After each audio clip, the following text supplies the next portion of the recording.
They will stop calling. One by one, they will stop calling. You will not notice it at first. Life will be loud enough that the silence sneaks in gradually. A Friday night you were not invited to, a group chat that goes quiet when you ask a question nobody wants to answer, a birthday dinner you heard about 3 days after it happened. And somewhere in that slow, creeping quiet, a question will begin to form in the pit of your stomach. The kind of question that visits people who have dared to want more than the crowd around them was comfortable with. Is something wrong with me? I want to answer that question right now before we go any further. Nothing is wrong with you. What is happening to you has a name, it has a history, and it has happened to every single person who ever built something real in this country. From the wheat fields of Kansas to the startup garages of Silicon Valley, from the early morning diners of rural Tennessee to the midnight oil of a Brooklyn apartment where somebody is writing something the world has not read yet. You have turned onto the narrow path, and the narrow path by its very nature does not come with company.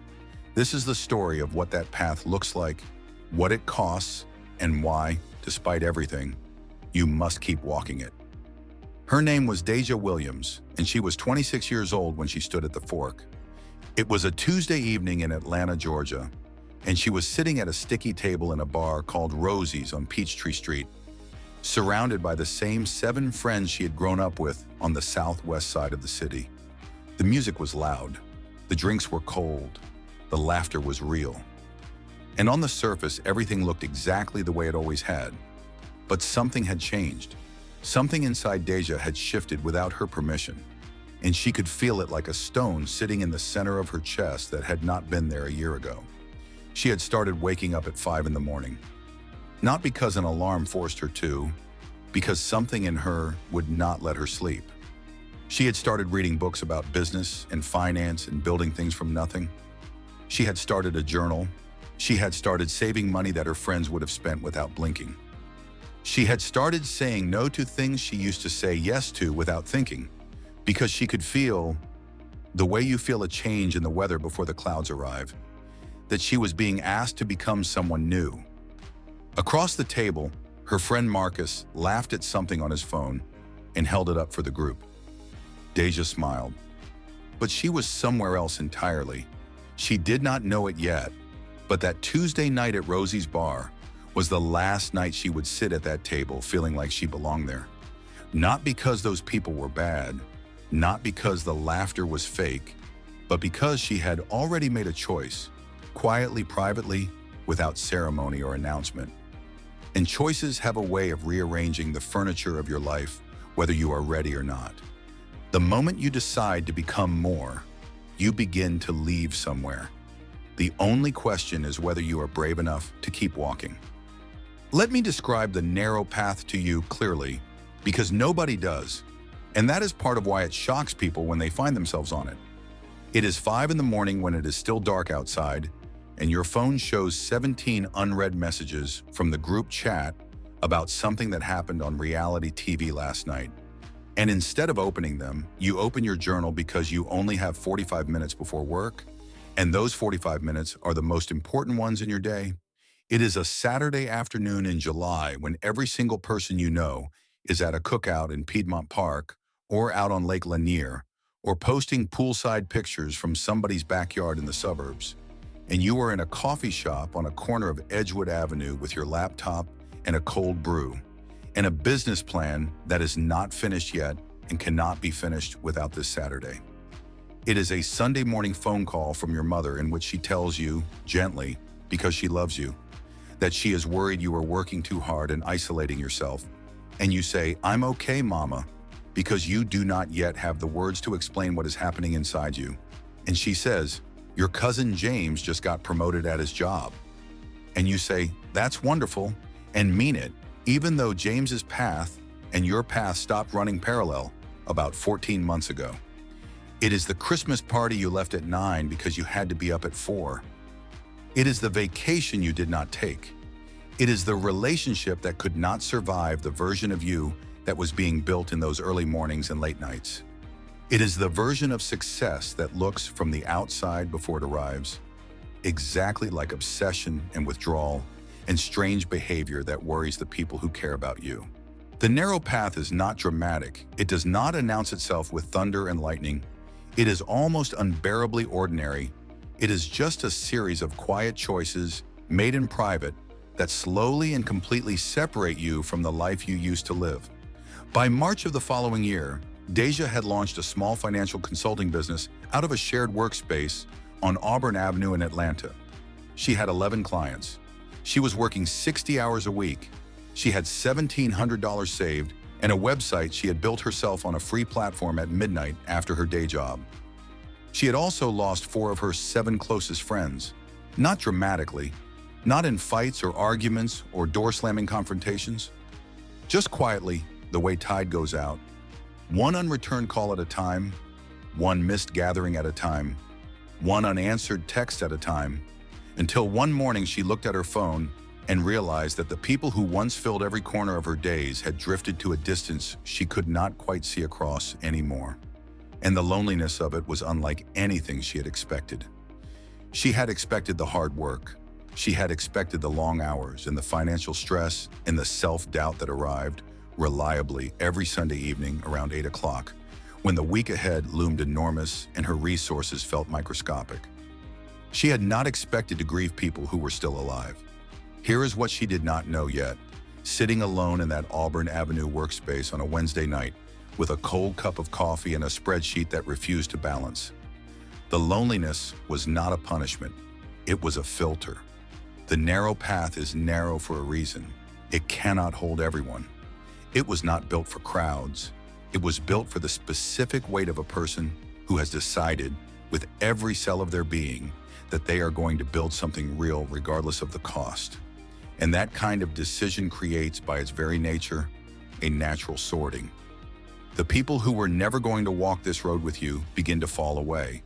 And the ones who will walk it, the ones who were built for the same calling, have not arrived yet. You are in between.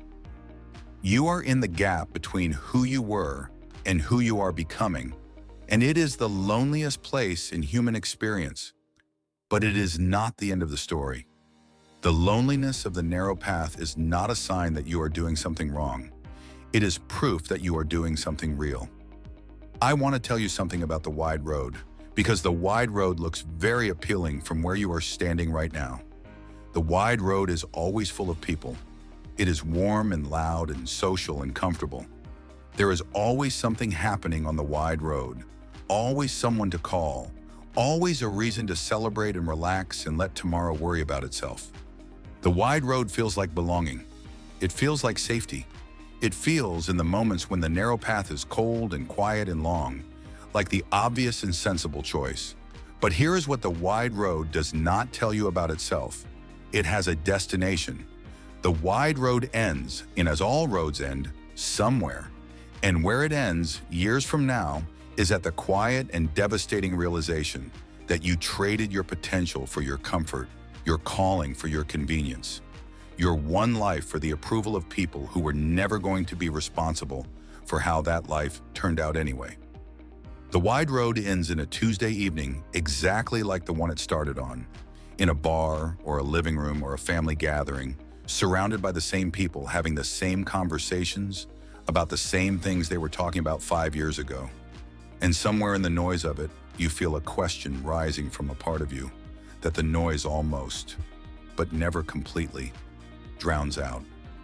What would have happened if I had kept going? That question is the real cost of the wide road. Not the wasted years themselves. People survive wasted years. The cost is the asking of that question when the answer can no longer do you any good. It was October, 14 months after that Tuesday at Rosie's bar. Deja was sitting alone in her car in the parking lot of her shared workspace on Auburn Avenue at 11:30 at night. Too tired to drive home yet, eating a pack of crackers from her bag because she had forgotten to eat dinner again. Her phone buzzed. It was a name she had not seen in months. Keisha, one of the 4 who had quietly drifted away. The text read, "Hey, I heard about your business. I'm proud of you." For real? Deja stared at the screen for a long time, and then something happened that she had not expected at all. She started crying, not from sadness, from relief, From the bone-deep relief of someone who has been carrying something heavy in total silence for so long that the first acknowledgement of its weight from anyone breaks something open. She was not crying because Keisha's text fixed anything. The long nights were still ahead of her. The spreadsheet still needed balancing. The clients still needed serving. The business still needed everything she had. She was crying because she suddenly understood something that all the books and podcasts and motivational videos she had consumed over 14 months had told her intellectually, but that she had never felt in her body until this moment. She had walked the narrow path through its hardest season, the invisible season, the lonely season, the season when nothing is confirmed and everything is uncertain, and the only thing keeping you moving is a decision you made in your own chest with no witnesses. And she was still on it. She had not turned back. 3 years later, Deja Williams' financial consulting firm had 41 clients, 4 employees, and an office on Peachtree Street, 4 blocks from the bar, where she had sat at a sticky table and felt the first tremors of a life trying to become something larger than the room she was in. She still woke at 5. She still journaled. She still said no to things that most people said yes to without thinking.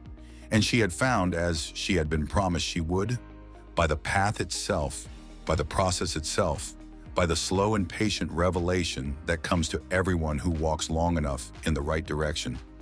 Her people. Not the people she had grown up with. Not the people who had been assigned to her by geography or school or neighborhood, but the people who were built for the same road.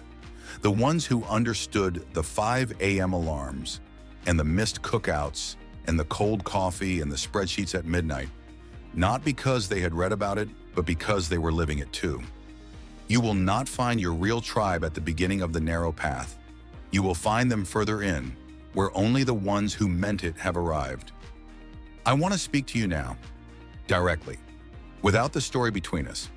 If you are on the narrow path right now, in whatever city, in whatever season of your life, if you are the one who leaves early, who wakes before the world, who carries a dream so private and so large that you have stopped trying to explain it to people because their eyes go politely blank before you finish the sentence, then I need you to hear this.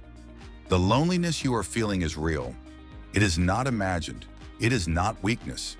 It is the accurate and honest emotional response to doing something genuinely difficult in a world that was not built to make it easy.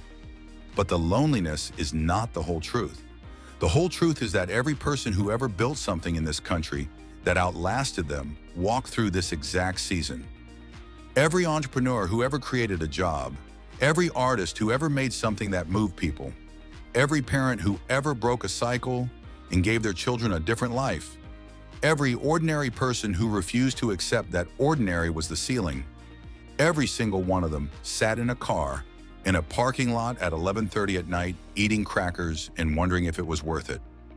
Every single one of them kept going, and not one of them, looking back from the other side of what they built, ever wished they had turned around. The narrow path is lonely. It was designed to be. It cannot carry the weight of everyone. Only those who have decided, finally and completely, that who they are becoming matters more than who they are leaving behind. You have made that decision. Maybe you made it loudly, and maybe you made it quietly. Maybe you made it in a journal at 5 in the morning, or maybe you made it in a car in a parking lot, or maybe you are making it right now reading these words. But you have made it, so walk the path. Walk it when it is cold. Walk it when it is quiet. Walk it when the wide road is calling from just over there, warm and full and loud and exactly as comfortable as it always was. Walk it because the version of you waiting on the other side of the season is worth every step of the silence it took to get there. Walk the narrow path, not because it is easy, because it is yours.